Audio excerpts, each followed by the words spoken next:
Ndugu yangu Muislamu, je, wayajua mambo manne ambayo ni lazima kwako kuyafanya?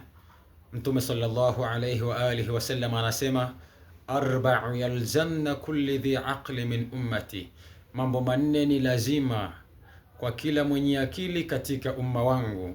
Jambo la kwanza akasema istima'ul ilmi, jambo la kwanza ambalo ni lazima kwa mwanadamu, kwa Muislamu yoyote mwenye akili ni kusikiliza ilmu ya kumjua Allah subhanahu wa ta'ala, kuyajua mazuri anayomwamrisha Mungu kuyafanya na kuyajua mabaya anayomkataza Allah subhanahu wa ta'ala kuyafanya, ili aweze kushikamana na yale mazuri na aweze kuachana na yale mabaya ambayo Mungu kamkataza.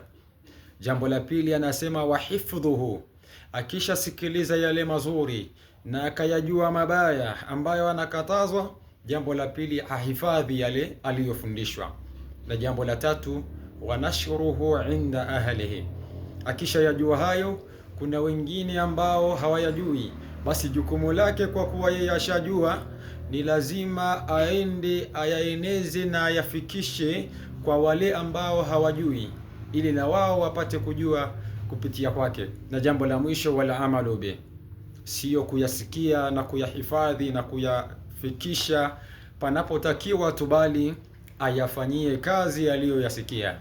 Haya ndiyo mambo manne ambayo ni lazima kwa kila Muislamu mwenye akili katika umma wa Mtume Muhammad sallallahu alayhi wa alihi wasallam.